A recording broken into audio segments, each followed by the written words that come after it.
Hello, I'm Tommy.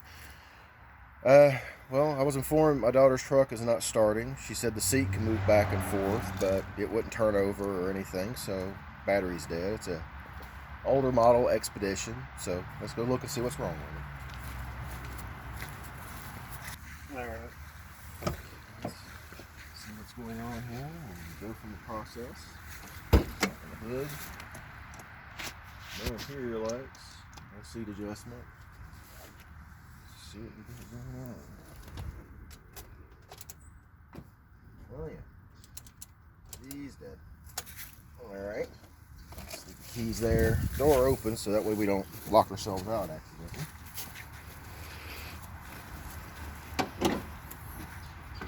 Alright, got a 5.4 liter Triton V8. Battery was placed by me. March 20th of 22. Deposit terminal's a little loose now. Might be corroded, but we'll find out. Give me just a minute and I gotta get my tools. I'm sorry, I didn't hear what you said. I said I don't need to be getting your work truck in it. Yeah. Okay. No advertising for companies. Back.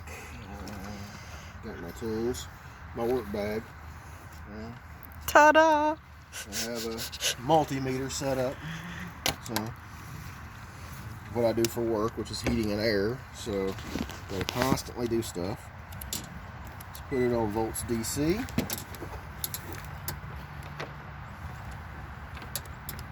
Let's see what voltage we have.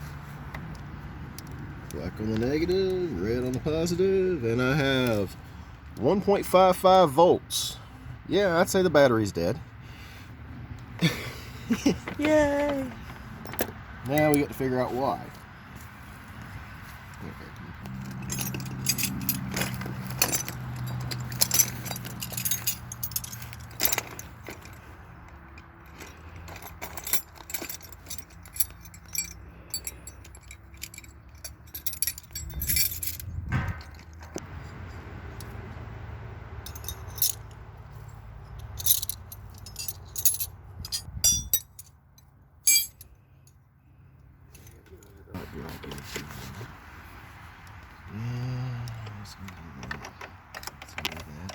Of course, I don't have any silly meters or millimeters as we call them.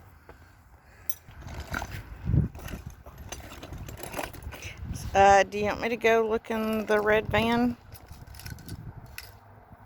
There's no wrenches in there. Too big, too big. I can force it on here, but I don't want to do that. I'm not doing that. So I'm trying to hunt for my small crescent wrench. So just give me a moment. I don't know if I have it in my bag anymore. If we don't, I'll just use a pair.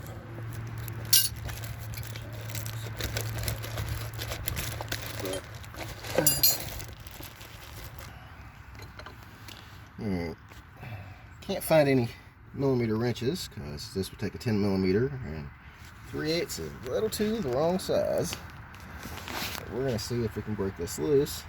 And I'm going to try to It's move. not moving. This terminal seems like it's broken. So we'll go ahead and take the negative terminal off just to be on the safe side. This is an 8 millimeter, by the way, which would be the equivalent of a 5/16, but 5/16 won't fit. A little too small. So that's why I'm using an adjustable wrench. I need more wrenches, so I'll get some eventually. Is that a hint? Yeah, it's just a hint. If I'm going to be working more on cars and stuff, I need metric sizes. If I need to work on my heating and air equipment, which I normally do, that's my job, by the way, so I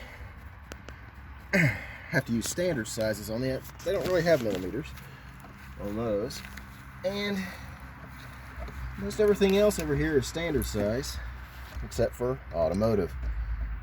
Some tractors have millimeter sizes and standard sizes at the same time. That's annoying, by the way. Make it one or the other manufacturers. It'd be nice. Yeah, it would.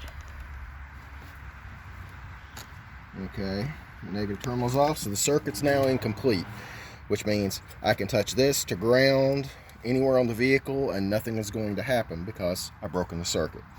This is how you make it safe. You take your negative terminal off first, so that way you don't have to worry about getting a sparky arky in your face and burning your hands or flash blinding yourself, because it does happen. Okay, man, that's tight. Okay, this is a little bit corroded, not by much, and I need to clean this and get some stuff to make it work. Why does it need to be cleaned? See all the corrosion in here? It's green, other funny colors. Try to flip this over. All that green coloring.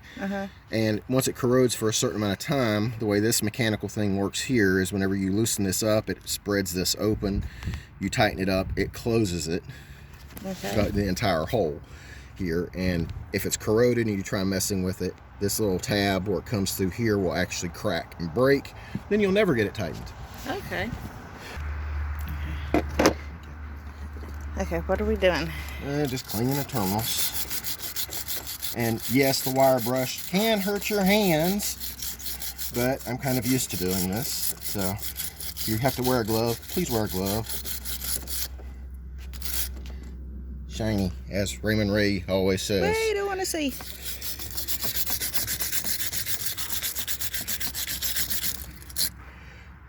Okay, I can see the copper color and stuff now. A lot cleaner on both sides now. So, okay. It's about as good as I can do it with a brush. You had me go inside and get... That is a battery terminal cleaner, and, well, it cleans these also. The terminal ends. Right now I'm just trying to do the best I can with a brush because that's all we have. But I can't clean inside these holes. Okay. So this portion of this tool is a reamer. You can put it in here. Don't push in too tight because you'll start cutting metal, and you don't want to do that.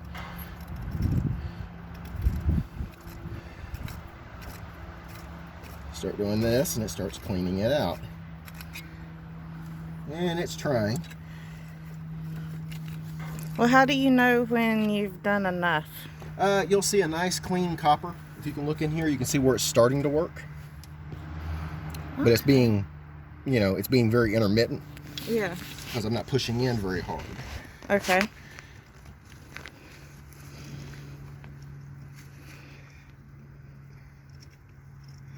And I'm just going to wiggle back and forth. This can dull the reamer, but at this point, these tools are so cheap, I'm not worried about it too much.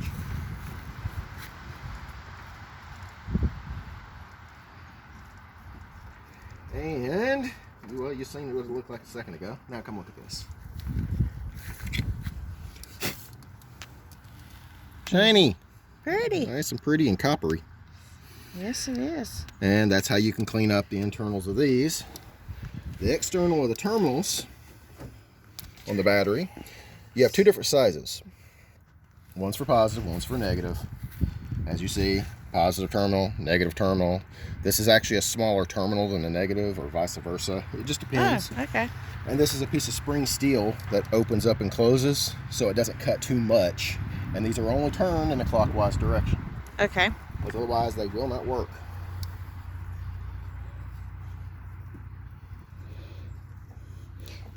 And guys, we're just getting started with YouTube, so please be patient with us when it comes to the camera and everything, because as of right now, we just have my phone. Oh, wow.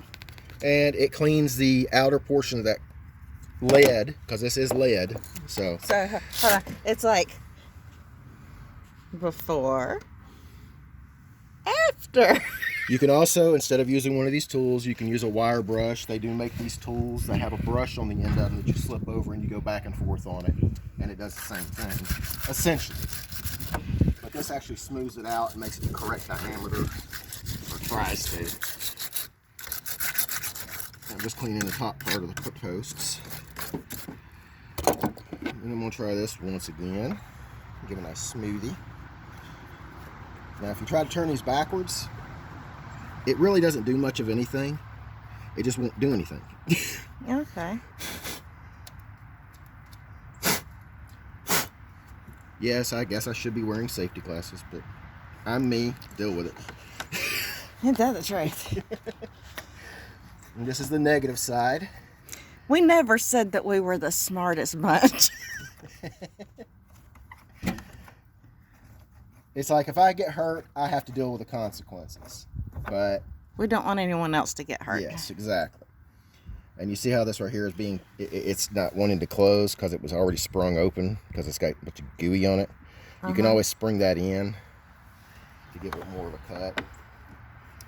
But it's really not. I like these tools, but again, I don't like them at the same time. Because when the spring, on the spring portion of it fails, you pretty much are Screwed. you gotta buy another tool anyway. But this is doing what it can do. It's a little bit off. I use the negative side a lot more than I do the positive. See, the positive side is just way too big. It won't attach to anything on it. It won't even touch it because of the spring side. The negative side is smaller in diameter. I know I said it was larger a minute ago, but give me a break, people. You can't make us.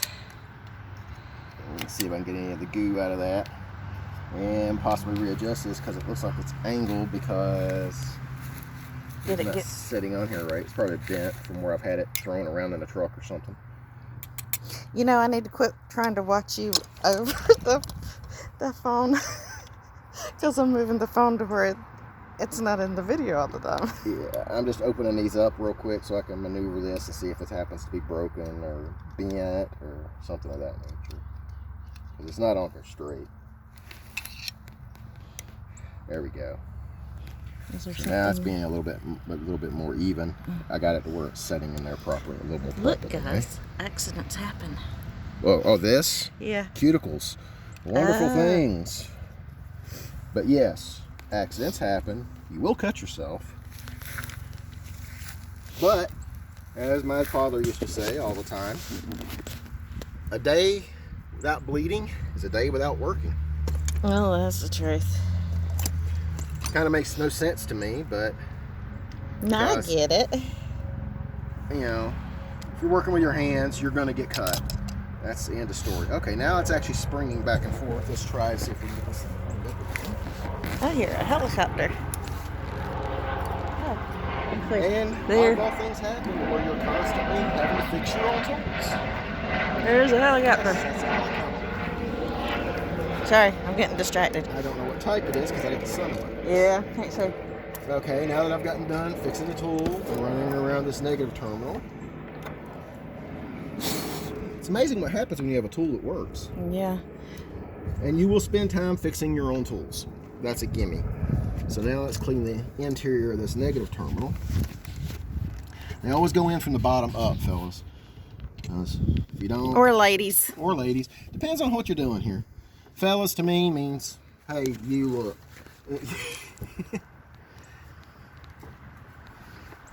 Because the person behind the phone over there filming this, Hi. since we first met, I've had her working on cars herself because her hands were smaller than mine and she could reach. I So, think you just liked watching me get dirty. well, that, and then also telling you got something on your face and then making you wipe stuff all over your face. Yeah. Which is funny as anything, guys. No, it wasn't. That was hilarious. No, it wasn't. Yes, it was. No, it wasn't. Yeah, I deny. I wouldn't ever do anything like that. Net. But I got that internal portion cleaned about as best as I could. This battery is still dead, so we're going to get it charged up. And then I'll come back and let you know once we get the engine started up on how to figure out whether or not it's your alternator that's bad, that's causing the problem, or that you have a dead cell or a parasitic draw somewhere in your vehicle. But that's it. It's like if I'm doing a check on whether or not it's a bad alternator, I'll get the engine started up with the battery and then I'll disconnect the negative terminal. If the engine stays running and you put a meter between the positive terminal and here and you're producing more than 13 volts, preferably 14 volts, or up to 18 volts, 14 to 18 is your typical, it's telling me that the alternator is producing a charge, which then would make me start looking into a battery or parasitic draw, which can cause your engine or your battery to go bad. The life of home, or trying to homestead a little. Yes. Be self-sufficient, I guess would be the right term. Yes. But if your engine is running, this is a gasoline powered engine. If the engine is running and you disconnect the negative terminal on your battery after you get it started, and of course your jumping cables and your boost box is off, as soon as you disconnect this battery, if your engine dies, your alternator is your cause. Because it has to have 12 volts in order to produce 12 volts. Well, whenever your engine's running and you disconnect your battery, the alternator is producing its own 12 volts. Well, if for some reason the alternator is bad, when you disconnect the battery, you've eliminated that 12 volts that it currently has. It can't produce any more 12 volts, so it fails, and now you have nothing to ignite your engine coils for your spark or anything else, and your engine will die. So let's see what's wrong with the truck. Yep. I gotta finish cleaning these terminals and going. Fun thing. Putting the back feed from the alternator on, which connects the alternator and the main harness. It does have a fusible link in there. I done checked it. It's visually checked it, not mechanically. But you also have this little thing here, which is another fuse for some accessory that was on this vehicle. I don't know what it's for. So we'll figure that out at a later time. We're going to place that in between the two. So all of them gets piled on here, nice and pretty. And they all go on the positive? All these go on the positive terminal. And I get to tighten this little nut up here. This is basically just a clamp to hold down. If it's clean, it's clean. If it's not, well, Houston, we have a problem. Okay. Put that on there.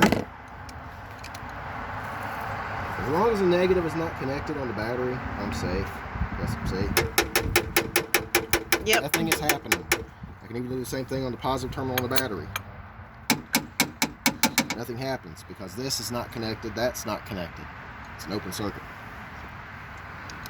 Now, if this was a twin batteried vehicle, please don't do that. I've made that mistake before.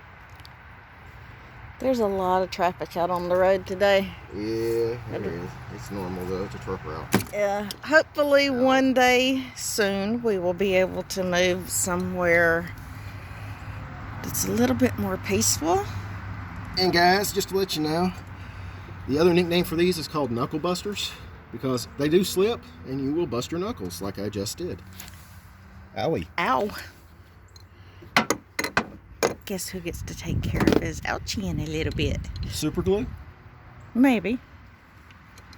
Okay, now I'm trying to figure out how to get this loosened up, and I may have to pause the video so I can get this thing broken loose because it may take time.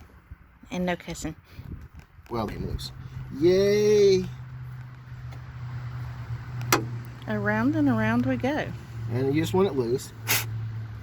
And I'm looking down in there. It's not terrible, but it's not awesome either. But see, as you push up and down, it flexes. Yeah. It's just making it where this right here can supposedly spring out. And I'm going to connect the positive terminal first. See how loose that is now? Yeah. Very loose. Now, as you tighten this up, it's supposed to tighten itself up. I don't trust those. So, I use a helping hand to verify, make sure things are working good before I do anything, because I'm wanting to make sure things are correct. And it is actually flexing like it's supposed to, but I'm going to verify that by just closing, and then I'll tighten this little nut up. And hopefully I don't hurt myself. So it does flex, which is awesome. I'm all in your way, or you're all in mine. I think I'm all in yours, yeah. This is a learning process on being able to show everyone what you're doing and stay out of the way. Yeah. And for you to actually let everybody see what you're doing. Well, there's only certain places I can put my hand. If you come over here to my left, you'd be able to get a little bit better of a view. Yep, I sure can. Not my hind end. Okay. Firmly seated. We're going to see when I tighten this down if it actually does what it's supposed to do and actually close it up. Sometimes these mechanical devices do work, other times they do not, and we're going to find out. And in this case here, it's trying, but not quite. So we're going to loosen it back up a little bit. If I can ever get this thing on. And don't touch between here and here. It's not a good thing. Touch between where and where? The positive terminal and the negative terminal. At that point, you've created a fuse. And this wrench will actually turn as red as an eye on a stove will while you're holding it that fast. Don't do that. And this is my daughter Sierra's camper.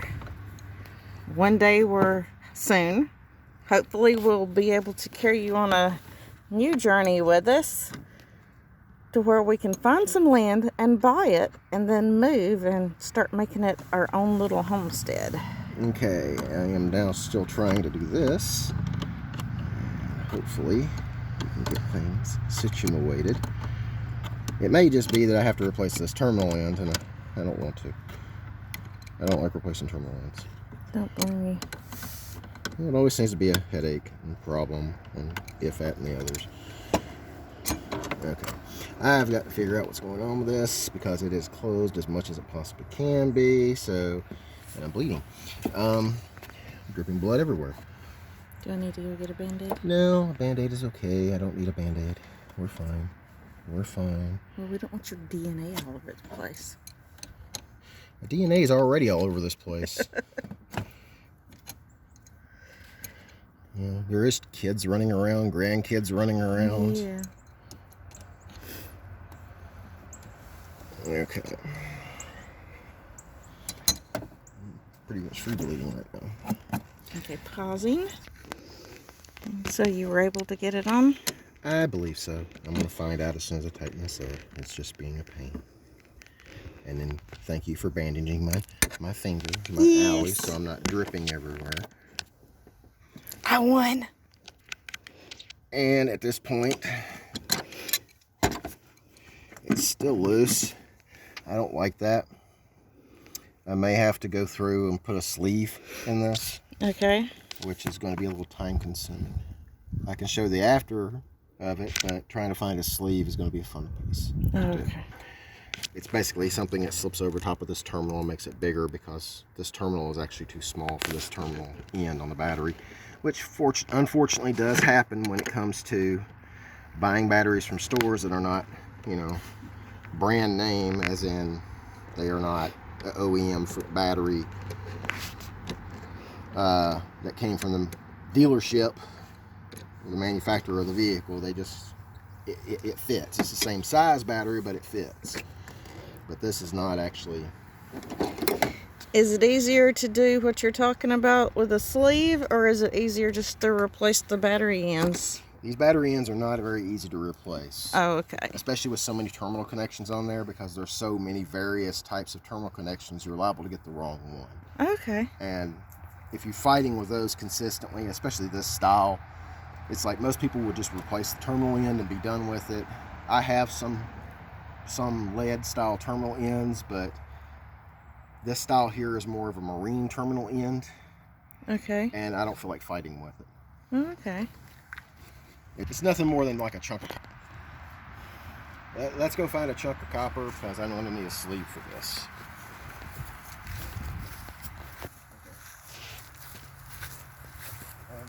We'll do a tour of the place soon. It's just a little busy right now.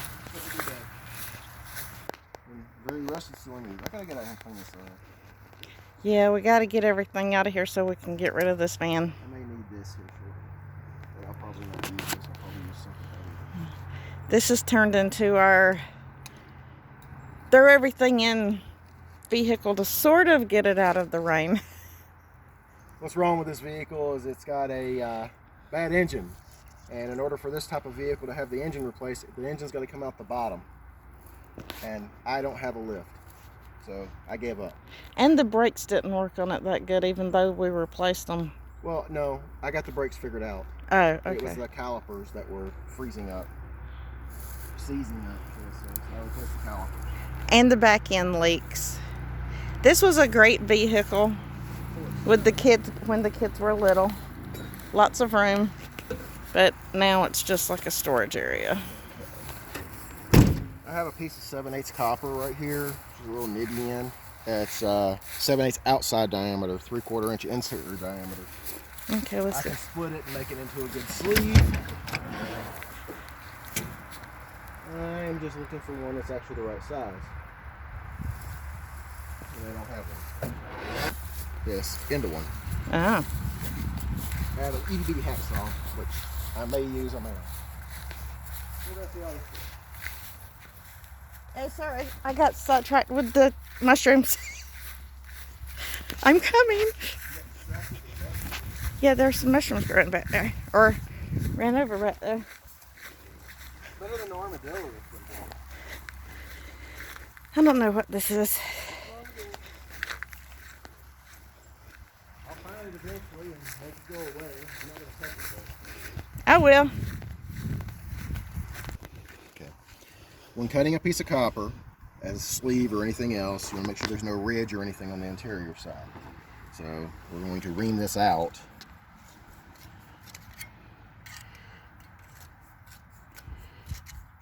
Don't put your fingers in here, guys. If you do, it will seriously cut you. On the inside of the copper? On the inside of the copper from when you cut it, because it's just a piece of copper tubing. And, you know, copper is very conductive. Yes. So we're just making sure. But when you slip this on, see how it goes all the way to the bottom terminal of the battery there? And it's still a little bit loose. Yeah. It means I'm going to have to not only cut this in height again to make sure that it's actually going to make a good sleeve, because again, this is very thin. Mm-hmm. But I'm also going to have to split it lengthwise and take a little bit out of it so it actually becomes compressible. I can make this diameter smaller. Just be careful with that thing, because I think it's broke. This? Yeah. This is not broken. Oh, there must have been another one that broke. Yeah, this is the old one. I rarely use these. I normally would use something like an angle grinder. But Well, what is that? This is a miniature hacksaw. Okay. It's got a little hacksaw blade on it right here. You can adjust the depth of the blade and replace the blade. This is old. It came with something. Don't ask me what it is. I just found it in the van. I never even knew I had it. So hey, use what I'll you use got. it. I'll use it. But I'm going to go through the process of making a mark on this and getting it trimmed up and everything. I may not be using this, guys, but I'm not going to show me cutting this because I really don't want to, and I don't feel like, you know, cutting my hand off on TV or anything. All right, guys. Let me know when. Ready? All right, guys. What I did is I sliced. I took out about 3/16 of an inch out of the side of the pipe here, and I made a mark on the side here for height. So I'm going to be cutting this sleeve all the way around here. I'm using an oscillator, so it's a lot safer. You know, these things can still cut you, and it does get hot. So let me finish cutting this out. And the reason for this little sleeve being cut out in this is so that way whenever I tighten that piece on there, I can compress it. And as you see, it closes.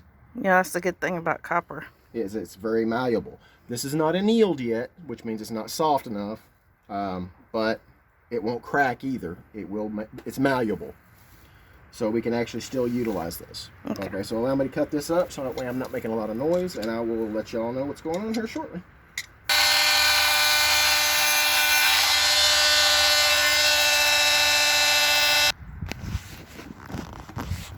It's not being cooperative. That's how it always goes.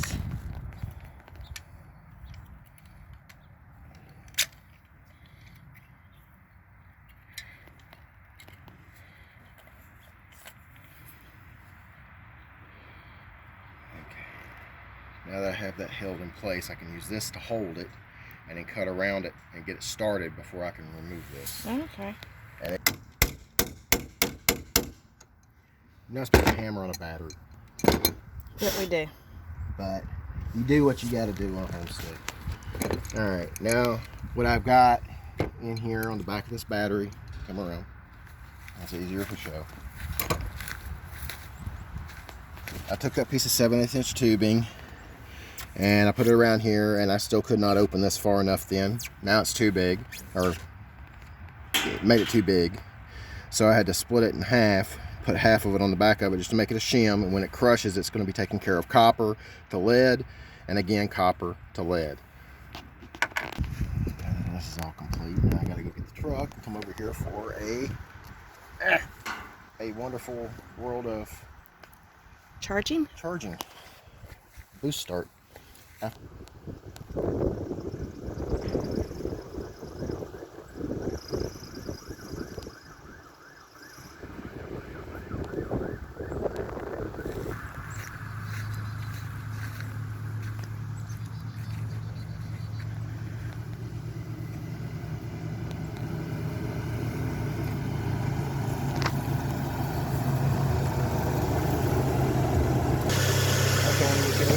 When jump starting a vehicle, this is the vehicle that's not got any power to it, so I'm going to, these ends are disconnected. I'm trying to put my negative cable up first. I hook straight to the battery on the jump starting car because I can never find a good ground, it seems.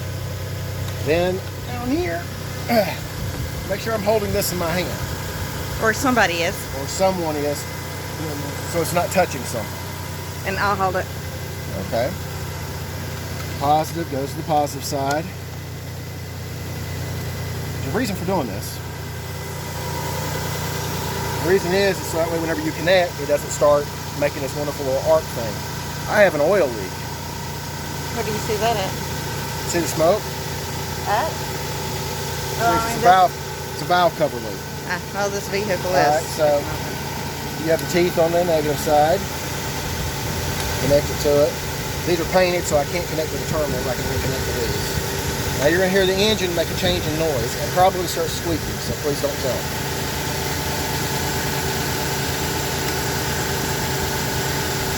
Once I have a good connection here. You see it arcing? Yeah. That means it's getting a draw. So it's getting a heavy draw on things. Okay. It'll take a few minutes. Revving your engine really does no good.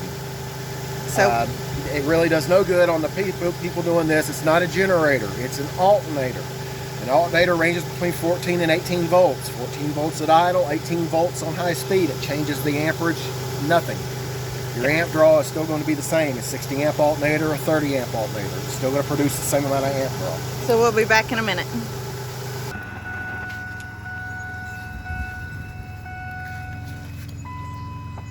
A little bit of noise. That's not on. That's not on. Looking for green.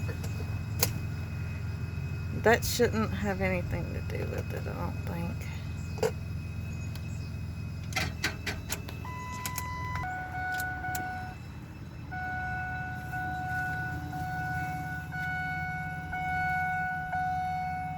There is no gauge for the battery.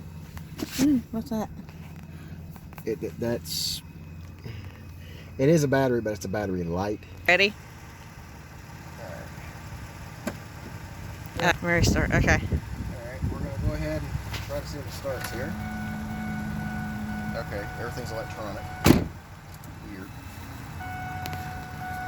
It's been running for about, it's been charging for about 5-10 minutes because of the battery being completely dead, literally less than 2 volts. So everything starts. And everything gets stable here. We have a tire warning light that's flashing. Tire pressure sensor fault, so a TPS fault, which probably means the battery's dead inside the sensor in the wheel. Other than that, everything looks fine on the dash. Okay, I need to walk around front.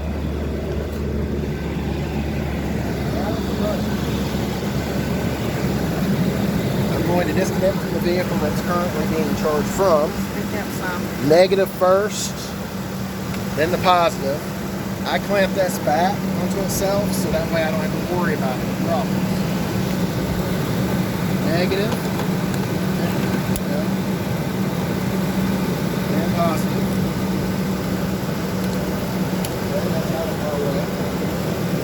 Now I'm going to see if the alternator is actually producing any voltage.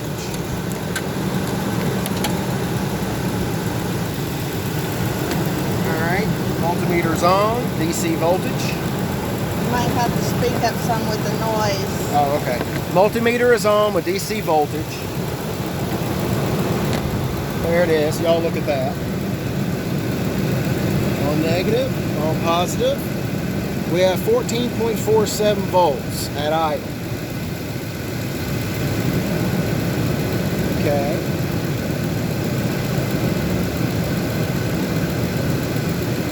Get this to where it will clip.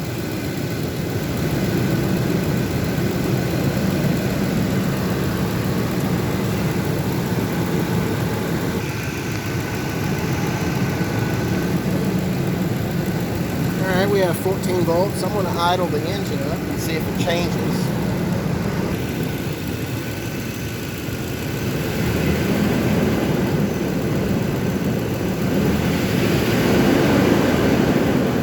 No!